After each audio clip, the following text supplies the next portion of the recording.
Hi, Tina. Hey, how are you doing, Juliana? I am okay. How are you? I'm fine, thank you. Really I fine. feel I feel like the last time we saw each other, and correct me if I'm wrong, was in person at the Happy Goat or whatever that place is called on Elgin Exactly. Street in Ottawa. I know. Yeah, I know. Gosh, that seems like 1,000 years ago, doesn't it now? it does. And who could have known then that it would be so long that we could still can't see each other in person? I haven't been to Canada since that trip, I don't think. It's crazy. Yeah. It And is. yeah, we can never take it the next day for granted, eh? Yeah, exactly. And there's that one step forward, two steps back thing where you feel like the vaccine's coming, and the next thing you know, there is a burst of new cases, and you're Yeah. back in lockdown. So it's been a very strange time It that we're living has. through. It's so Listen, strange. I have some questions about COVID, but I feel like not starting with them, and I Oh, don't yeah. want our whole discussion today to be focused on COVID.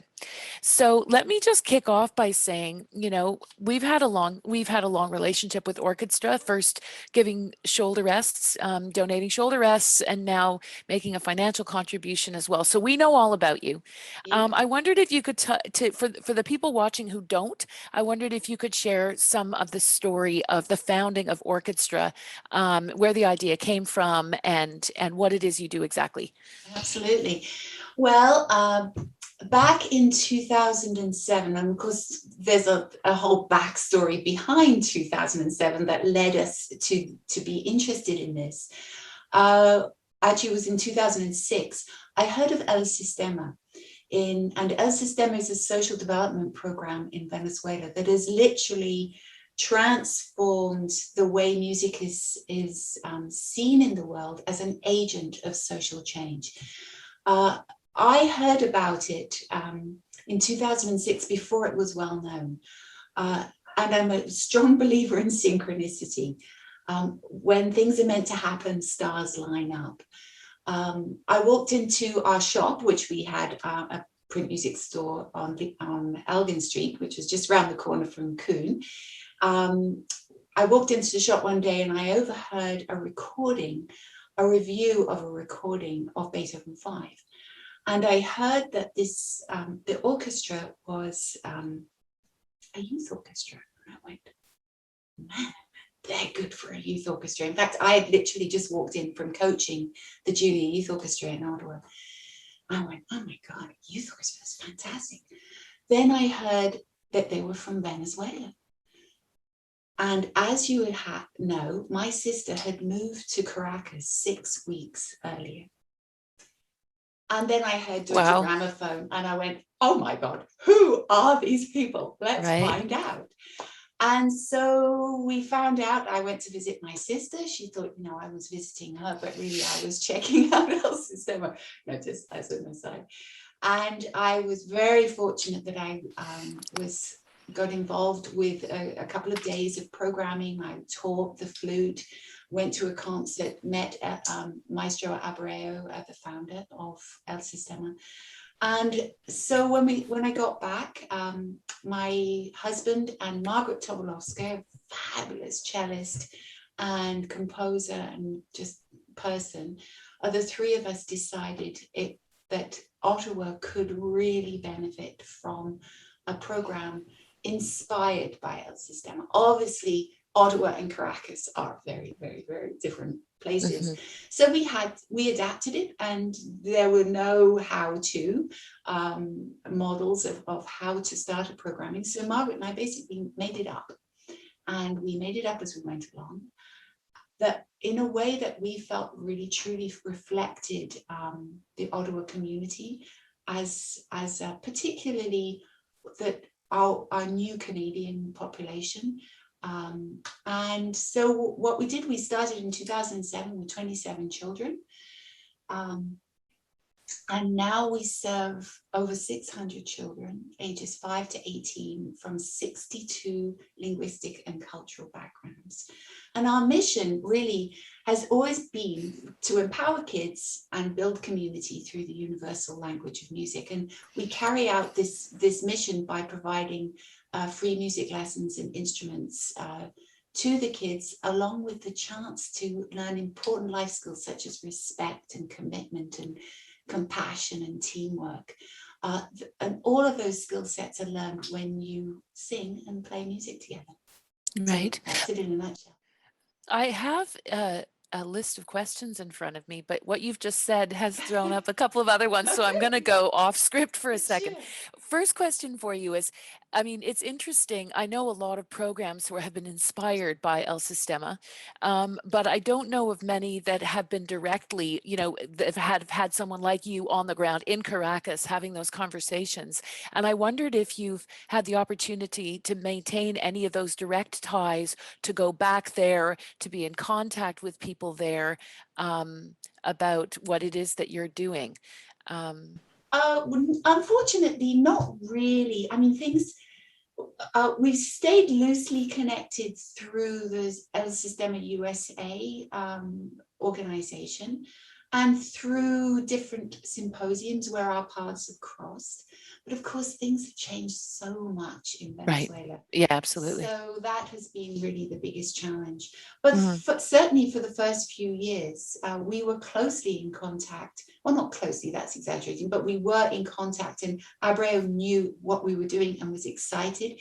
In fact, I received an honorary doctorate for him from Carleton University, and I received it and gave the speech. And he was there, not on Zoom, because it was way before the time of Zoom, but he sent in a video acceptance, but I actually accepted it for him.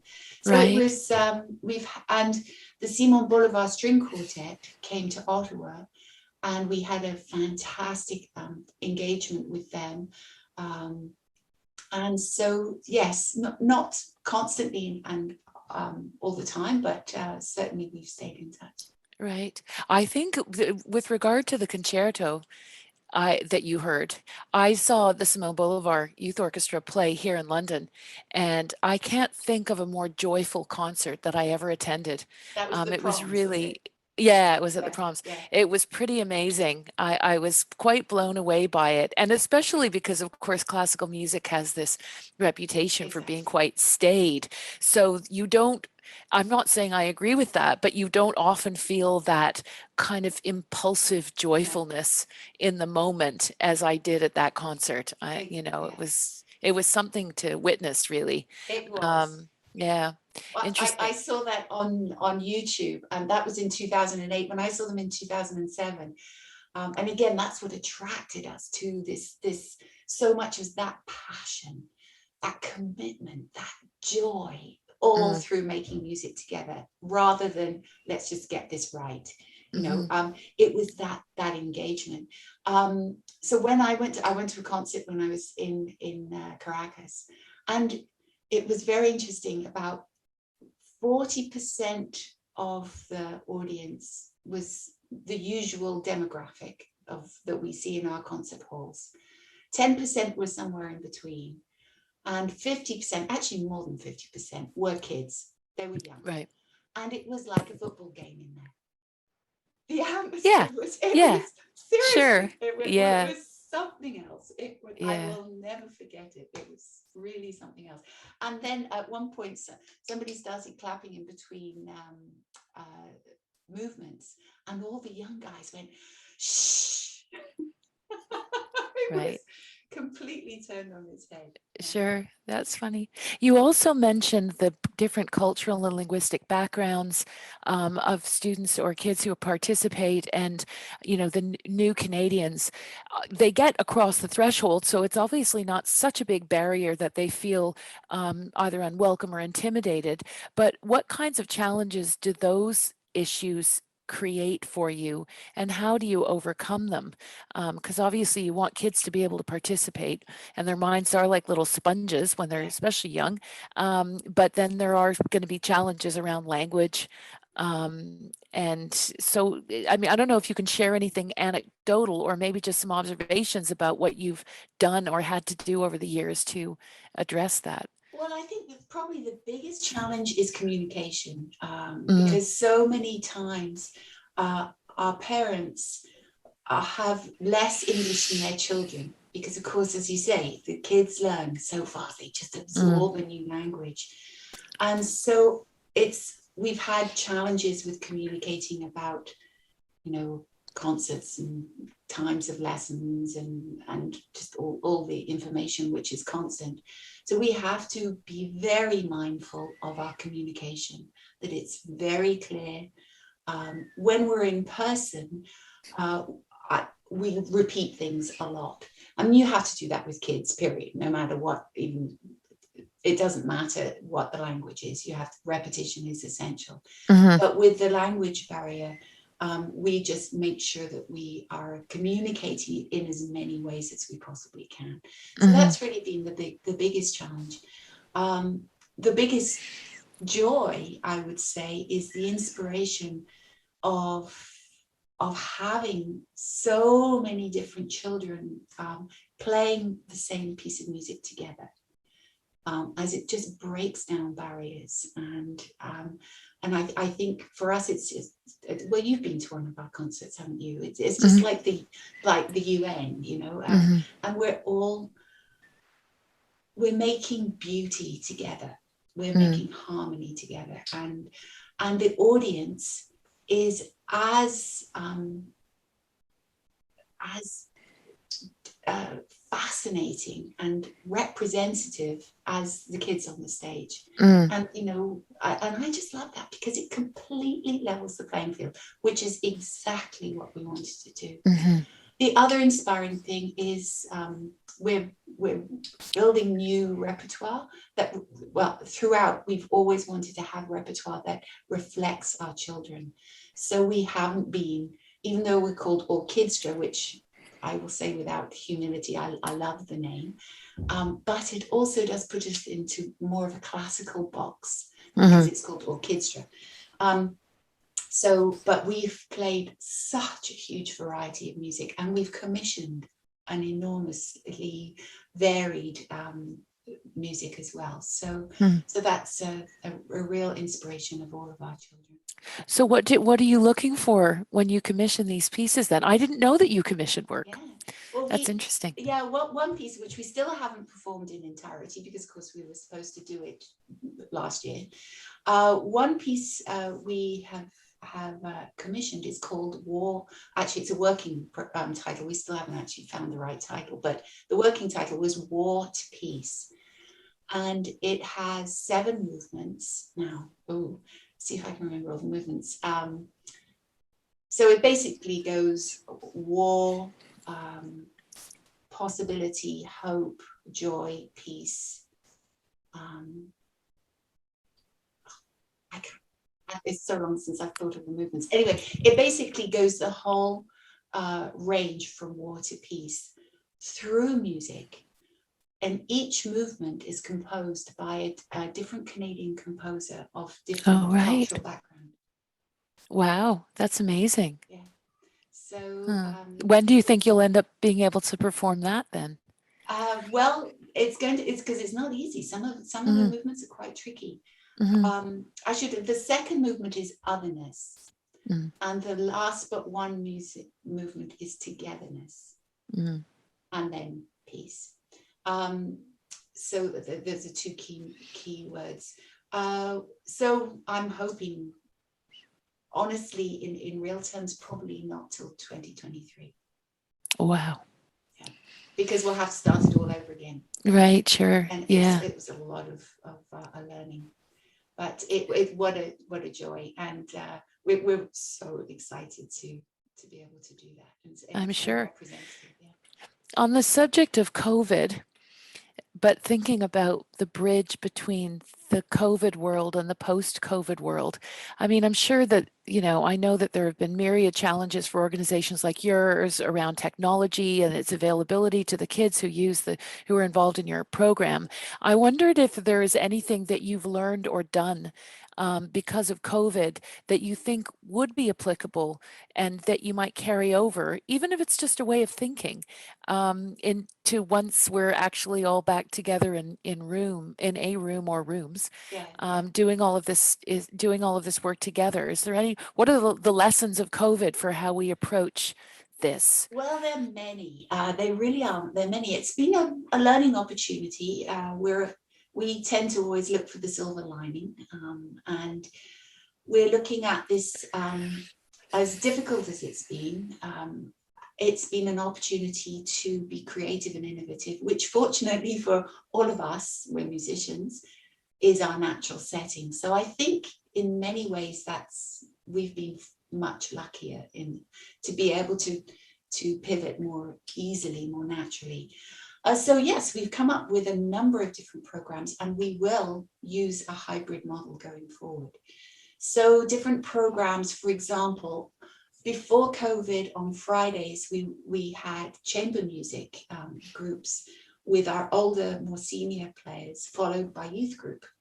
So we couldn't do chamber music. So we adapted that wonderful moment for the older kids to get together, because it's a real social moment as well, to a masterclass. Right. And the masterclass has just been, I think, probably one of our biggest successes of the year. So I don't know if you remember, I'll share the values of OrKidstra are identified in what we call our 10 leading notes. And the 10 leading notes are essentially values that we put to rhythm. And they include things about respect and play every note with love, and phrasing comes first. And there have been many of these values have been really enriched throughout the organization within this time of COVID.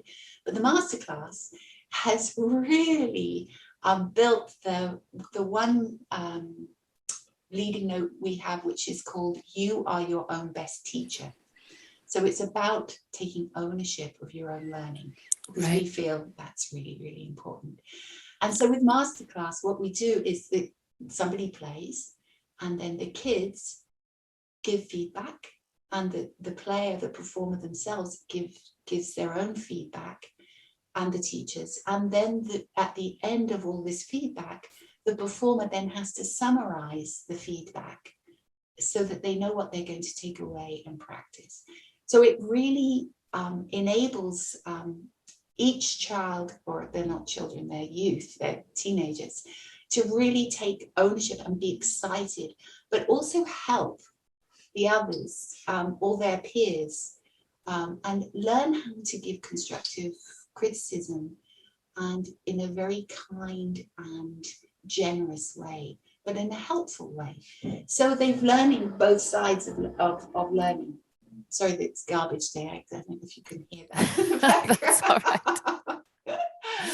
right. So that's been one. We've had tremendous buddy system through a mentorship program. So the older students and some other community volunteers come in and have practice times with kids, and they sign up, older and younger kids. We started an improvisation class, because that works so much better on Zoom than obviously playing together. So we use that environment to be creative. And we started also a Kid Composers is the program, and it's what we call it. So it's a composition class. Is that new then? Were you not doing composition before? We dabbled in it, but we were always so stretched for time that we didn't have a dedicated space for it. So now we've created those spaces. It will give us something to build on, and the programs have been incredibly successful, and the kids who've engaged are wanting to continue it. So I think we've had so many opportunities to develop more creative programs that would work more dynamically within the Zoom platform. So that has been excellent. And the other really good thing for as far as the teaching via Zoom is that we recognize how important one-on-one classes are. We did some bigger groups and smaller groups, and we will still do group lessons. I mean, our whole philosophy is about playing and singing together, but also having more one-on-one time as well with the kids. We saw how beneficial that is as far as relationship building and confidence with the instruments. And so what we want to do moving forward is probably we'll do 1 week private class in person and 1 week online. Right. And what that does is it makes it a lot more easy as far as travel and ease of practical aspects are concerned. But it also, for the organization, means that we only have to have half the number of kids in the building at the same time. And also rent, we won't be so pushed for rental accommodation because we're always pushing it that way. So so there's lots of benefits. Tell us about your instrument, Tina. What instrument do you play, and do you still play much? Do you find time to play given how busy you are? I don't. I play the flute. I was a classical orchestral player, and I play. I'm still teaching. I teach one student, and we just have the most amazing relationship. And she's doing incredibly well. So I'll play with her. I'll play with the kids, but I'm not spending dedicated practice time on the flute anymore.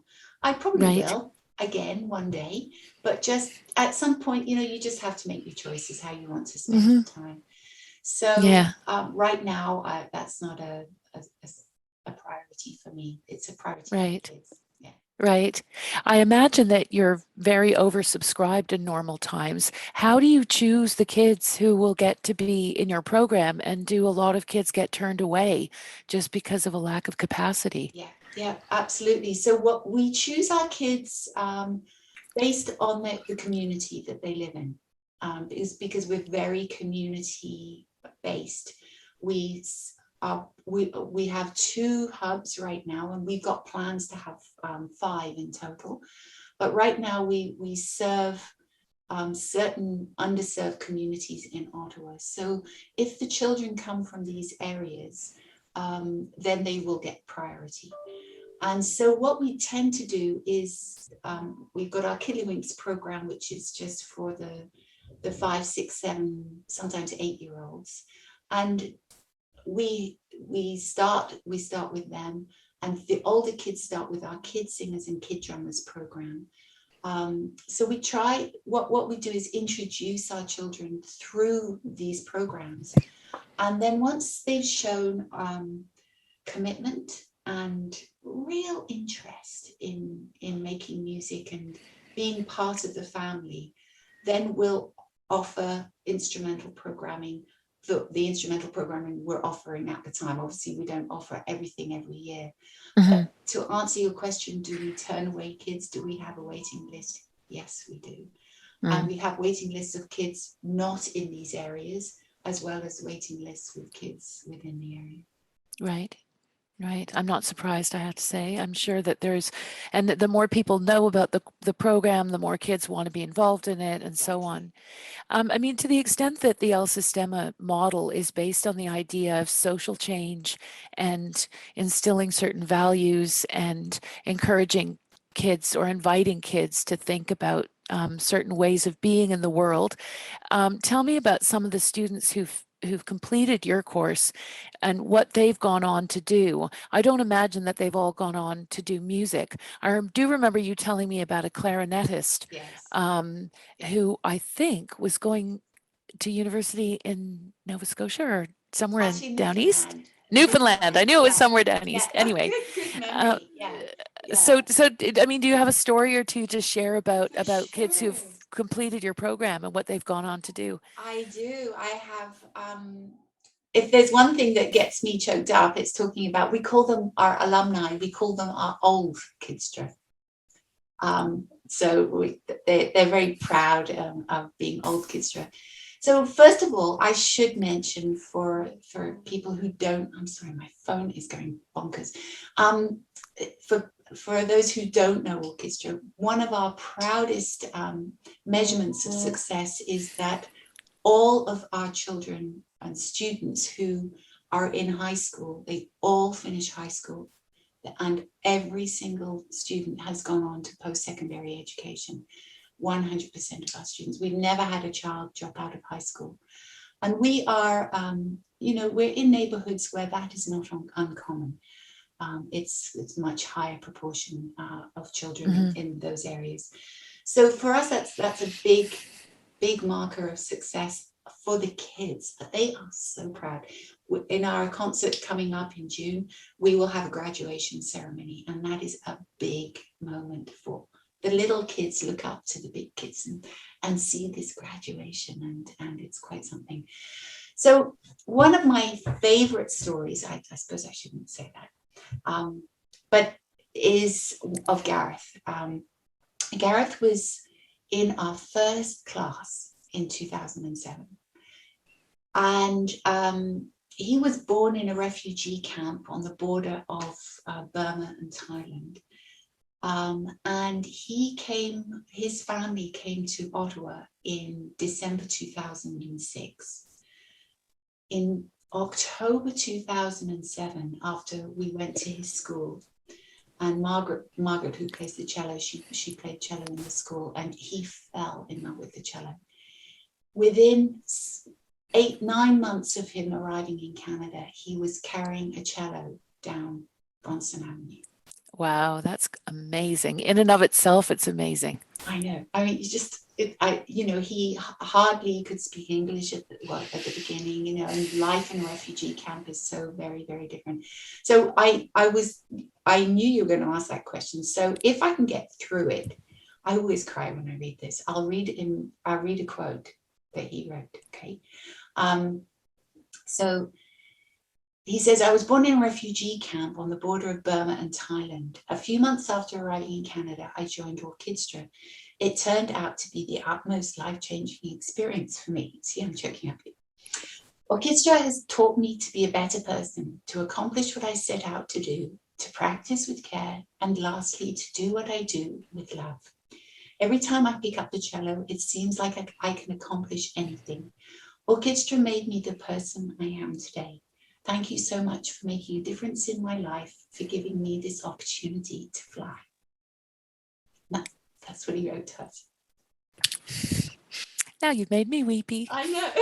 I'm a crier. I admit it. It doesn't take much, but that is pretty. I know. Yeah. I can't tell you how often I've read that and I go. Anyway, so Gareth has done a number of courses in Algonquin, and he's now doing a double major in history and anthropology. Right. Fantastic. For people who don't know, Algonquin is a college in Ottawa. It's a secondary, post-secondary college in Ottawa. Yeah. Wow, that is quite something. Do you know if he still plays? Oh yeah, he does, Right. and he plays all sorts of events for us as well. Oh, right, great. Back in the day, we would have, I don't know how many events every year that we would be invited to play at dinners and receptions, at the Governor General's, at the Houses of Parliament. It's such a privilege to live in Ottawa because we get these opportunities. I really can't remember how many times we've played for the Governor General. Right. And it's such a privilege, and a privilege also for the kids to see this side of life, and that we're all just people, and everybody gets there through just being Canadian, and grabbing your opportunities, and being the best you can be, which is really what we're all about. Right. So. Fantastic. That's the kind of thing that I don't know. I suppose one of the things that I've learned from looking at programs like yours is how much it develops the whole person of the child. So, the idea is not to turn out necessarily orchestral performers, even though some kids might go on to do that. It's actually just music and community as a means of developing a whole set of, a perspective and a whole set of skills about how to be in the world. Exactly. I mean, making music together really just transcends differences and fosters that community of diversity and celebrates excellence and joy. It completely transcends it. And it's particularly if we're playing music of so many different styles. So I think it's that friendship, that bond between the kids is so very special. And all the kids know that the goal for Orchestra is not to become a professional musician. Some programs, their goal is more oriented that way. For ours, it's not. If that is the fallout, great. If that's what Peter, the clarinet player, I mean, we did everything we could to support him in that, because he has such phenomenal talent and dedication. But what our real goal is to create virtuoso people as well as virtuoso musicians. So it's the person. And so nearly all of our OrKidstra students are still very integral to our family. At Christmas time, I had a Zoom meeting with a whole bunch of OrKidstra kids just because we wanted to hang out, Interesting. It's funny, I grew up playing the piano. I don't play the violin actually, but I grew up with the Kuhn business. But I grew up playing the piano, and it, because it's a big unwieldy instrument, it's not like you can carry it around on your back or down Bronson in Ottawa.